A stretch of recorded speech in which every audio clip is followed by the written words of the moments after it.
Shalom, shalom à toutes et à tous dans le nom de notre Seigneur Jésus-Christ. C'est le berger James et c'est toujours une joie pour nous d'écouter le Seigneur Jésus-Christ. C'est une joie pour nous d'être assis au pied du Maître pour recevoir les enseignements. Et pour recevoir les enseignements de ce Maître omniscient, il va falloir être connecté à son esprit pour recevoir clairement son message.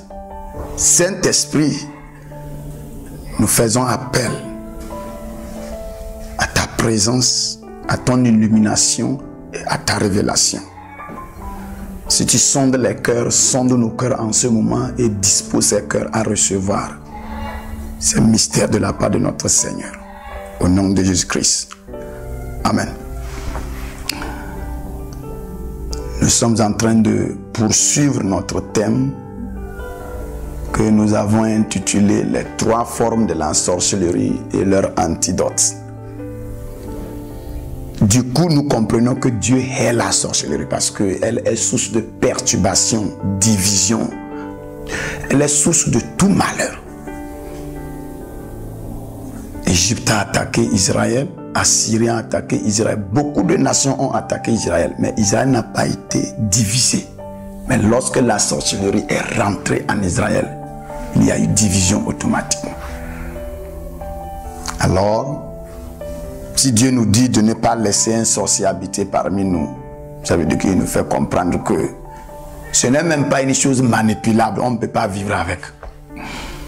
Alors, si aujourd'hui, nous voyons que c'est difficile de pouvoir chasser certaines personnes, ou bien chasser ces formes de sorcellerie. C'est difficile de les chasser de nos communautés. Alors qu'est-ce que nous allons faire? À la place de les chasser, le Saint-Esprit nous donne des capacités pour les neutraliser, les renverser et les rendre néants. Donc, ce sont les antidotes de ces sorcelleries-là que nous devons utiliser. Nous avons parlé de la toute première forme de sorcellerie qui a pour mission de te tuer. C'est-à-dire, elle te tue parce qu'elle prend l'énergie qui est dans ton crâne, dans ton âme et convertit les animaux, les transporte du monde physique au monde spirituel. Écoutez bien, quand la Bible dit toute arme forgée, elle est d'abord arme, mais elle n'est pas encore forgée. Quand elle est arme, c'est un outil. Mais quand c'est forgé, c'est-à-dire qu'il y a une mission attachée à cet outil-là, d'aller faire quelque chose. Vous comprenez par là? Donc, la plupart, vous allez voir que c'est ces mélanges spirituels-là que les gens font. Et on dit, il a forgé une âme. C'est pourquoi on peut prendre une mouche, la forger pour aller tuer un homme. On peut prendre un cafard, on va le forger, il va aller tuer un homme. Donc c'est cette dimension-là que nous devons comprendre. Alors la deuxième forme de la sorcellerie, elle ne te tue pas, elle attaque ton destin, elle attaque ton étoile, elle vide ton fond et elle te laisse. Et tu souffres sur la terre ici jusqu'au jour de ta mort. Alors la troisième forme de sorcellerie, elle règne dans ces derniers temps. C'est quel type de sorcellerie? Elle ne te tue pas. Elle ne tue pas seulement ton destin, mais elle a pour mission d'éliminer l'idée de Dieu dans ta vie.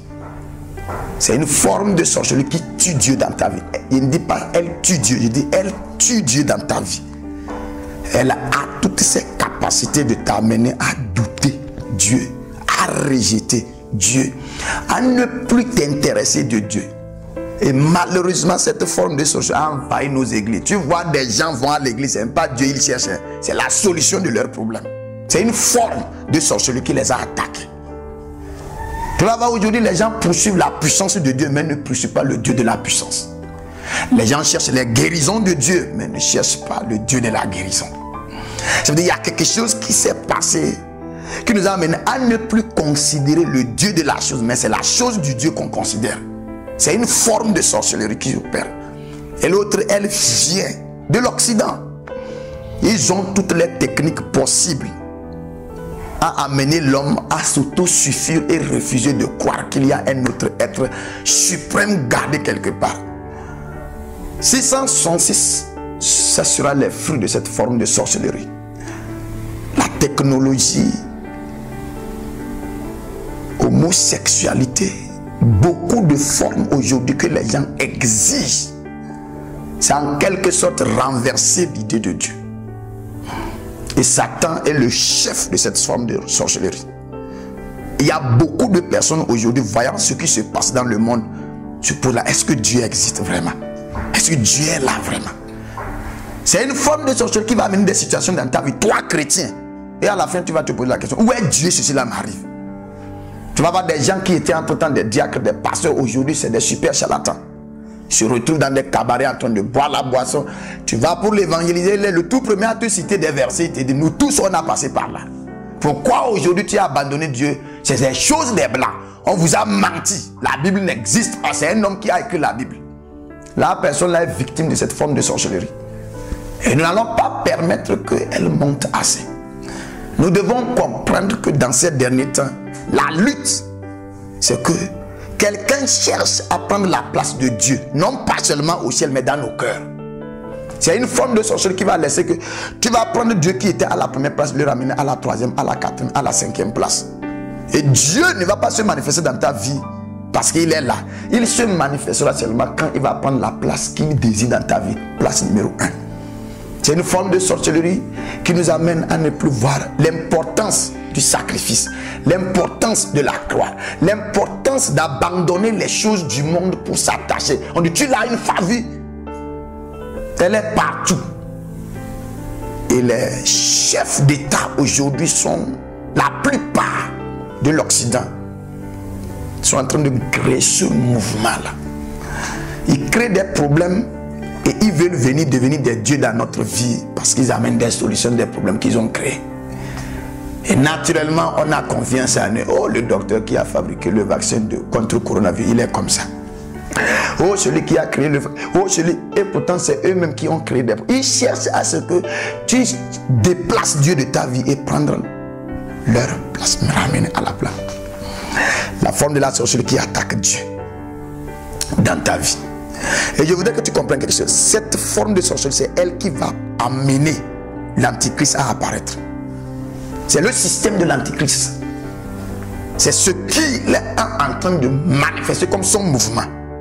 À atteindre un certain niveau donné, tout le monde est fatigué, accablé par des problèmes. On ne fait qu'accepter toutes choses qu'on nous propose. L'église doit se réveiller dans ces derniers temps parce que c'est la forme de sorcellerie qui est en train de sévir dans le monde entier. Ça a commencé en Occident, en Europe, en Amérique, c'est en train d'envahir. Et l'Afrique doit être la solution du monde entier parce que c'est à nous d'arrêter cette forme de sorcellerie. Tu dois comprendre que le type d'appel que Dieu appelle les gens maintenant, surtout en Afrique et la plupart des jeunes, ce n'est pas pour aller évangéliser, c'est pour aller démontrer une certaine capacité, une certaine manifestation de Dieu. C'est pourquoi je parle toujours, il y en aura une invasion des dieux sur terre. Joël chapitre 2, verset 1-2 parle d'un peuple nombreux puissant. Ça, ce n'est pas les chrétiens.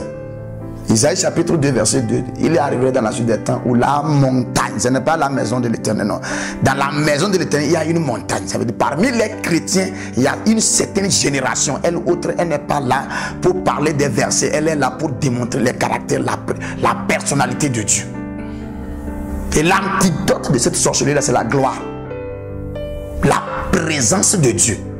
Tu vas arriver quelque part où les gens semblent blaguer avec Dieu et tu manifestes cette présence-là, ils reviennent à la connaissance. Ils vont se repentir. Tu vas arriver quelque part où les gens jouent avec Dieu. Et tu dis, ça, c'est pas ma présence. Tu tapes un code et tout le monde tout à coup se met à genoux, commençant par supplier Dieu. Nous avons cru que c'était des histoires. Maintenant, on a vu par... Job a dit quoi? Avant, je ne te connaissais pas l'entendement de mes oreilles. Maintenant, je te connais par la vue de mes yeux. On doit rentrer dans certaines dimensions données où Dieu enlève le manteau de sa gloire sur lui. Il nous porte ce manteau-là, il nous envoie. Allez-y me représenter. Allez-y manifester ma présence. Allez-y démontrer à tout le monde que je suis. Ce n'est pas je serai, je n'ai pas j'ai été, je suis. Je suis doit se manifester. Et il ne va pas descendre pour se manifester. Il va utiliser des gens toi et comme. Et c'est des gens, on n'a pas vraiment une renommée, on n'a pas un derrière bien équipé. C'est les gens rejetés dans les dépotoirs. Dieu veut aller ramasser et les investir de sa gloire. N'aie pas peur de tout ce que tu as traversé. Les situations que tu as eu à traverser, c'était pour te préparer. Dieu ne cherche pas les gens capables maintenant, il cherche les gens disponibles. Il veut les remplir de sa capacité. Alors cesse de compter sur ta capacité, compte sur ta disponibilité. Et pour avoir cette gloire et cette présence de Dieu, je te le jure, il y a quelque chose que tu dois créer, même si ça veut chercher à diminuer, tu dois augmenter la soif de Dieu. La soif de Dieu. L'intimité ne se manifestera jamais si tu n'as pas soif. Et la soif est le tout premier signe de la vie. Quand quelqu'un tombe malade, la toute première chose qu'il n'aime pas, c'est manger, boire. La soif. Et les chrétiens qui vont laisser le monde de côté commencer par aspirer, soupirer d'après Dieu, ayant soif, crier. Chercher Dieu, ce n'est pas chercher Dieu pour aller créer un ministère, pour aller faire des miracles. Non, tu veux l'expérimenter. Il y a une intimité, il y a un orgasme spirituel qu'on doit atteindre. Et notre mariage avec Jésus-Christ sera très intrinsèque. Chrétien, tu dois comprendre que tu dois laisser les choses rudimentaires, élémentaires, frapper aux bonnes choses.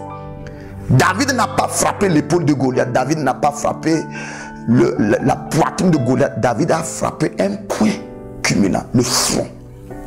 Et le jour où chrétien, comme David, va chercher à voir la face de Dieu, comme Moïse a vu cette face-là, ils vont revenir avec la gloire, la soif. C'est l'antidote, la gloire de Dieu, contre cette sorcellerie. L'Afrique va contre-attaquer l'Europe et les États-Unis d'Amérique avec leurs mouvements sataniques qu'ils sont en train de préparer. Quand ça va se manifester, nous allons nous lever leur prouver qu'ils ne peuvent pas opérer à notre présence. C'est l'heure. Et je parle à certaines personnes que Dieu depuis longtemps a commencé par te révéler certaines choses. Il va t'utiliser pour certaines choses. Et tu veux te lever pour aller manifester l'onction de guérison. Il te dit, ce que je veux faire dans ta vie, ça dépasse guérir les malades. Je vais t'utiliser, manifester une certaine dimension de ma gloire où les charlatans, les sectaires, les sorciers, les milliardaires seront forcés de se mettre à genoux et chercher ton Dieu. Il y a quelque chose au-delà de la guérison, de la délivrance, de la prophétie. C'est la gloire. On doit la manifester. L'antidote. Saint-Esprit, l'heure est arrivée. Celui qui a écouté et convaincu, il a levé sa main pour recevoir de ta part cette gloire. Mais avant tout, nous demandons que tu crées en nous une sainte soif. La soif pour Christ. La soif pour notre Seigneur. Ressuscite cette soif. Crée en nous un désir ardent. Crée en nous. Jésus-Christ a dit dans Luc chapitre 12, verset 49. Je suis venu jeter un feu.